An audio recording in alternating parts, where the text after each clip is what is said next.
بالله من الشيطان الرجيم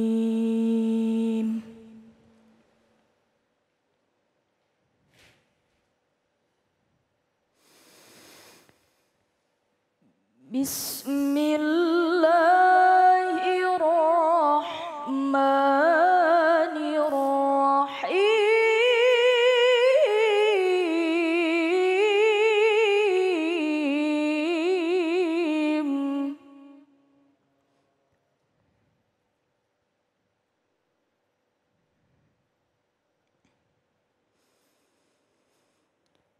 وقال ربكم ادعوني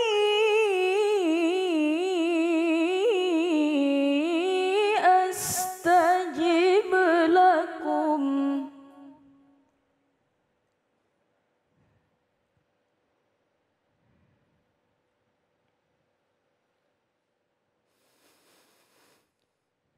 إن الذين يستكبرون عن عبادتي سيدخلون جهنم داخرين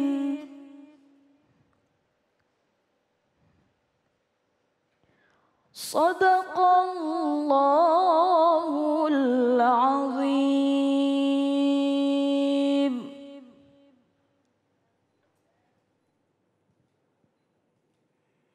Bismillahirrahmanirrahim. Allahumma salli ala Sayyidina Muhammad wa ala ali Sayyidina Muhammad. Assalamualaikum warahmatullahi wabarakatuh.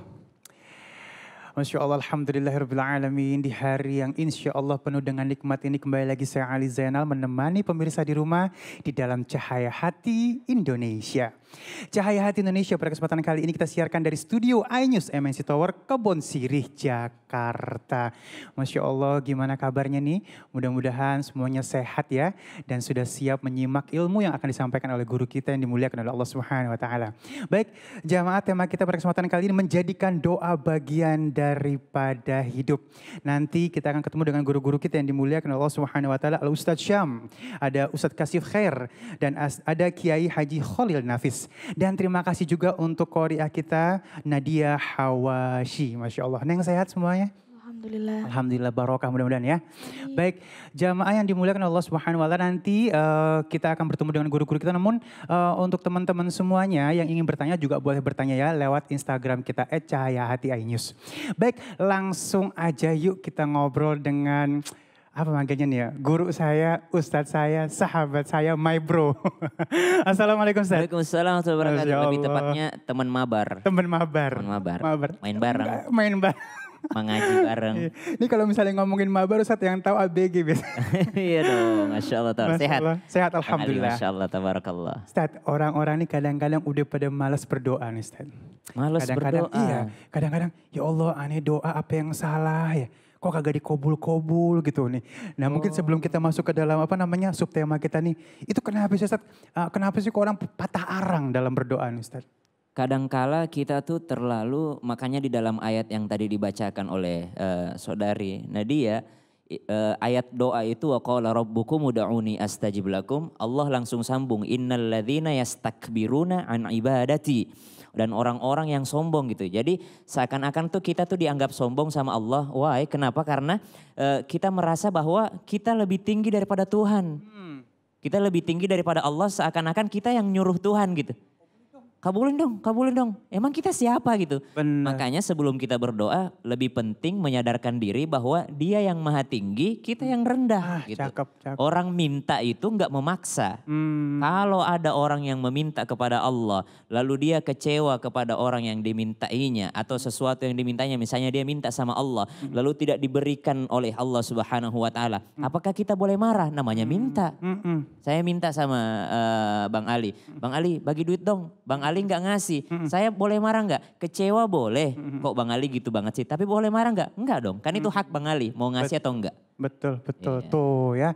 Jadi emang haknya Allah untuk mengabulkannya kapan. Dan Betul. insya Allah pasti semua doa dikabulkan ya Ustaz ya. Betul. Baik, Masya Allah Ustaz Syam, langsung kita masuk ke dalam tema kita menjadikan doa bagian dari hidup. Silakan Ustaz. Bismillahirrahmanirrahim. Alhamdulillahirabbil alamin wassalatu wassalamu ala asyrafil anbiya'i wal mursalin sayyidina Muhammadin wa ala alihi wa sahbihi ajma'in. Amma ba'd. Falhamdulillah ala kulli hali wa ni'mah. Segala puji bagi Allah atas segala keadaan yang terjadi, situasi yang terjadi dan segala nikmat yang telah Allah berikan kepada kita. Salah satu adab berdoa itu adalah dimulai dengan kalimat alhamdulillah. Pujian bagi Allah Subhanahu wa taala dan juga di akhir doa itu ditutup dengan alhamdulillah wa akhiru da'wahum anil hamdulillahi rabbil alamin. Maka adab berdoa itu pujian bagi Allah, mengawali doa permintaan dengan pujian dan mengakhirkannya juga dengan pujian kepada Allah Subhanahu wa taala. Kemudian ada satu hal yang menarik ketika kita berbicara tentang doa. Kalau berbicara tentang puasa, Allah katakan, Ya ayyuhalladzina amanu kutiba alaikumus siyam, kama kutiba alal ladzina min qablikum la'allakum tattaqun. Maka yang pertama Allah katakan kalau berbicara tentang puasa, maka puasa itu akan membuatmu bertakwa. Lalu ayat lanjutannya, Syahrul Ramadan alladzi unzila fihi al-Qur'anu hudan linnas. Ayat ini ditutup dengan walitukmilul iddata walitukabbirullaha ala ma hadakum la'allakum tashkurun. Agar kalian bersyukur. Puasa agar kita bertakwa, Ramadan agar kita bersyukur dan doa setelah ayat tadi. Maka Allah sambung. Wa idza sa'alaka ibadi anni fa inni qarib. Ujibu da'watad da'i idza da'an falyastajibu li wal yu'minu bi la'allahum yarshudun. Puasa agar kalian bertakwa, Ramadan agar kalian bersyukur dan doa agar kalian diberikan petunjuk oleh Allah Subhanahu wa taala. Apa pentingnya dan apa hubungannya, apa korelasinya? Berapa banyak orang yang ketika Ramadan 1 juz per hari. Berapa banyak orang ketika Ramadan sedekahnya luar biasa. Berapa banyak orang ketika bulan Ramadan sholat malamnya kenceng. Berapa banyak orang ketika bulan Ramadan mampu menahan hawa nafsunya. Tapi ketika keluar daripada bulan Ramadan maka setan akan membuatnya kembali tergelincir. Dan makna doa di sini Allah katakan ketika engkau tidak mau berdoa maka engkau tidak termasuk la'allahum yarshudun. Karena doa membuat kita diberikan petunjuk. Bukankah Allah katakan dalam surah Al-Fatihah, Iyyaka na'budu wa iyyaka nasta'in. Hanya padamu kami menyembah dan hanya padamu kami minta tolong. Minta tolongnya apa tuh Bang Ali setelah ayat itu? Minta tolongnya adalah Ihdinas siratal mustaqim. Satu-satunya yang kita minta sama Allah, berikan saya petunjuk. Maka orang yang tidak mau berdoa sama saja orang yang kehilangan petunjuk arah hidupnya. Pernah lihat gak sih orang yang kayak gini? Punya duit, punya keluarga, punya segalanya. Tapi gue gak tahu nih hidup gue kok kayak gini-gini aja gitu. Bosan dengan hidupnya. Kenapa? Karena dia tidak pernah meminta kepada Allah Subhanahu wa taala. Sebaliknya, ada orang yang melakukan yoga di pagi hari. Saya melakukan yoga. Kenapa melakukan yoga? Karena saya merasa ketika saya yoga, maka seharian penuh perasaan saya nikmat. Ketika saya melakukan ini di pagi hari, seharian penuh saya merasakan kenikmatan dan ketenangan. Kenapa? Karena dia sugesti dirinya untuk melakukan hal tersebut. Itu sama dengan doa atau doa lebih penting. Kenapa lebih penting? Karena dia berhubungan dengan Allah Subhanahu wa taala. Wa idza sa'alaka ibadi anni fa inni qarib. Hebatnya ayat ini. Allah katakan, idza sa'alaka. Ketika hambaku bertanya kepadamu Muhammad, inni qarib, jawab kepada mereka, inni qarib, di mana aku, maka sesungguhnya aku amatlah dekat. Aku amatlah dekat. Allah tidak katakan wa in sa'alaka. Allah tidak bilang jika mereka bertanya, tidak. Tapi Allah katakan ketika mereka bertanya. Apa bedanya in dan idza? Kenapa Allah pakai kata when? Kenapa Allah pakai kata ketika? Bukan Allah pakai kata jika mereka bertanya. Tapi Allah katakan ketika mereka bertanya. Saya kasih ilustrasi begini. Ada seorang ibu, anaknya adalah seorang perantau. Anaknya seorang perantau, contoh kami ini perantau di Jakarta, orang tua kami di Makassar. Orang tua kami mengatakan, saya akan senang sekali ketika anakku pulang. Apa bedanya ketika dia berkata begini, saya akan senang sekali jika anakku pulang. Ada perbedaan di sana. Karena kalau dia mengatakan saya akan senang sekali jika anakku pulang, berarti ada dalam pikirannya mungkin saja anakku tidak akan pulang. Tapi ketika dia mengatakan kalau dia pulang nanti, ketika dia pulang berarti dia ada harapan dia akan pulang gitu. Jika dan ketika, baru awal ayat tentang doa ini. Wa idza sa'alaka. Maka semua orang seakan-akan Allah mengatakan begini. Saya berharap kalian akan berdoa gitu. Saya berharap kalian akan berdoa. Bukan jika kalian berdoa, tapi ketika kalian berdoa. Karena akan ada saatnya seseorang pasti akan mencari Tuhannya. Ketika mereka merasa hidup saya begini banget. Ada orang melakukan perjalanan. Lalu memakai aplikasi Maps misalnya di handphone mereka. Lalu dalam keadaan perjalanan dia nggak tahu arah sama sekali. Kita nggak kenal dunia ini. Lalu ternyata handphonenya lowbat. Maka apa yang terjadi? Dia kehilangan yang namanya arah. Orang yang tidak berdoa, maka dia bagaikan orang yang punya maps tapi handphonenya lowbat. Tidak tahu arahnya kemana. Makanya kita minta sama Allah, ihdinas siratal mustaqim. Yang kedua, keutamaan daripada doa ini, ada kisah yang sangat luar biasa. Ketika Nabi Musa alaihissalam berangkat, lalu meninggalkan saudaranya Nabi Harun alaihissalam. Lalu ketika Nabi Musa pulang untuk menemui kaumnya, ternyata kaumnya sudah menyembah sapi. Kaumnya sudah menyembah sapi. Mereka membuat patung sapi, patung emas, lalu mereka menyembahnya. Sementara Nabi Musa alaihissalam menitipkan kepada saudaranya, wahai Harun, jagain ya. Jangan sampai berbuat maksiat ya. Jagain ya, aku berangkat dulu. Aku dapat mandat dari Allah Subhanahu wa taala. Aku akan balik beberapa hari lagi. Ketika Nabi Musa alaihissalam pulang, ternyata dia lihat kok kaumku kayak gini. Mereka menyembah patung sapi. Maka Nabi Musa alaihissalam upset, kecewa, marah banget terhadap saudaranya gitu. Langsung datang kepada Nabi Harun alaihissalam. Apa yang kau lakukan? Tangan satunya menggenggam jenggot daripada Nabi Harun alaihissalam. Tangan satunya menggenggam daripada baju Nabi Harun alaihissalam. Dan kita tahu Nabi Musa alaihissalam adalah orang yang sangat kuat. Salah satu mukjizatnya sangat kuat Nabi Musa alaihissalam. Maka itu membuat Nabi Harun sangat ketakutan. Dan pada saat itu langsung dikatakan oleh Nabi Musa, Yabna wahai anaknya ibuku.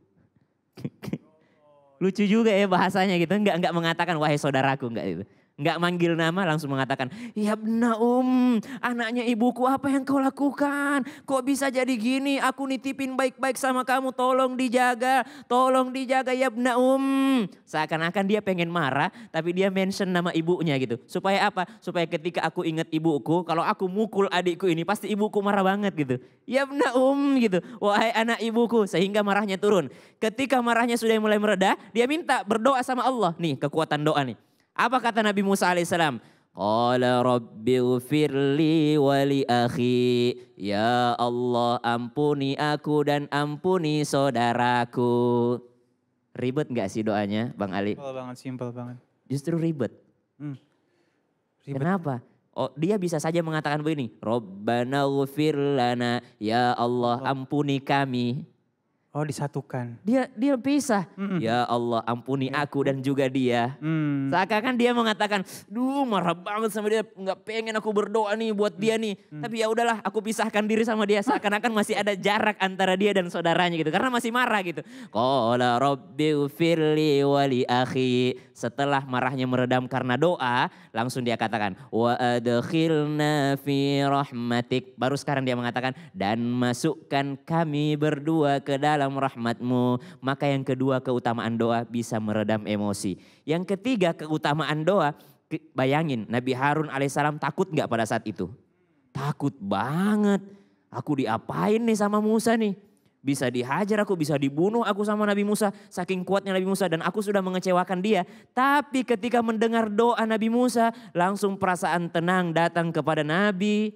Harun alaihissalam, ya Allah ternyata kakakku masih sayang kepada aku gitu. Wa adkhilna fi rahmatik. Lalu Nabi Musa mengatakan, masukkan kami berdua ke dalam rahmatmu.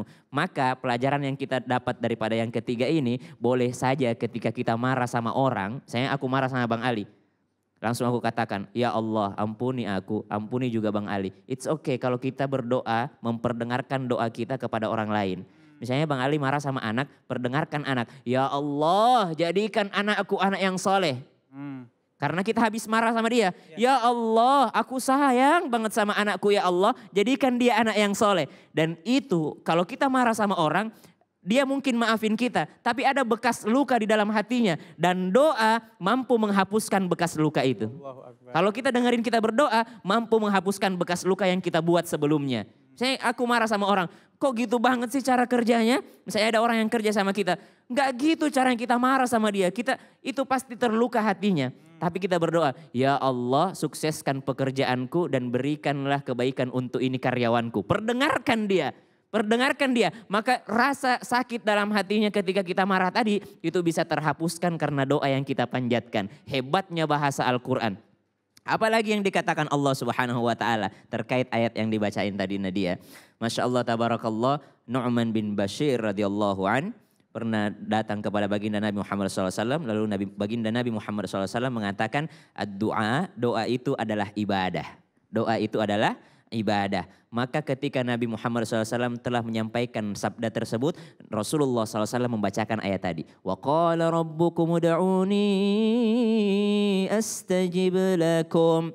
Maka ketika kita berdoa kepada Allah Subhanahu wa taala, itu adalah bagian besar daripada doa tadi. Bukankah para nabi Allah Subhanahu wa taala berdoa di dalam Al-Qur'an? Nabi Musa berdoa ketika Nabi Musa alaihissalam sudah diberikan tongkat nih. Kata Allah, ini modalmu lawan Fir'aun, tongkat. Tongkatmu lebih hebat daripada penyihir mereka. Oke, aku beri kekuatan lagi, aku kasih kekuatan lagi, aku beri mukjizat lagi. Sudah dikasih tongkat ajaib, penuh mukjizat, sudah dikasih kekuatan. Tapi apa kata Nabi Musa alaihissalam ketika pulang? Ketika pulang Nabi Musa, ada tongkat ajaib, ada semuanya. Tapi ya Allah, Rabbi syrahli sadri wa yassirli amri wahlul 'uqdatam min lisani yafqahu qawli. Meskipun aku punya kekuatan sebanyak ini ya Allah, aku nggak mungkin bisa tanpa Engkau lapangkan dadaku. Maka dari itu semua adalah doa. Semua adalah kembali kepada doa itu tersebut. Karena apa? Karena tidak mungkin ada kegiatan yang kita lepas daripada Allah Subhanahu wa taala. Bukankah kita mau ngangkat gelas Bismillahirrahmanirrahim dengan nama Allah. Selesai Alhamdulillahirabbil alamin. Siapa yang selalu membaca bismillah di setiap pekerjaannya dan mengakhirkan dengan falhamdulillahirabbil alamin, maka segala dosanya diampuni Allah Subhanahu wa taala meskipun sebanyak buih di lautan. Wallahu a'lam bishawab. Masya Allah luar biasa. Terima kasih Ustaz Syam ilmunya ya Allah. Ya tinggal diamalin ya, ilmunya udah didapat ya. Hanya dengan bismillah dan alhamdulillah insya Allah akan jadi doa kita. Dan jangan pernah lelah untuk berdoa. Baik jemaah yang dimuliakan oleh Allah Subhanahu wa taala, insya Allah sesaat lagi kita akan bertemu dengan guru kita yang dimuliakan oleh Allah Subhanahu wa taala, Al Ustadz Kasif Khair, dengan subtema kita doa yang terhambat. Tetap bersama kami di Cahaya Hati Indonesia.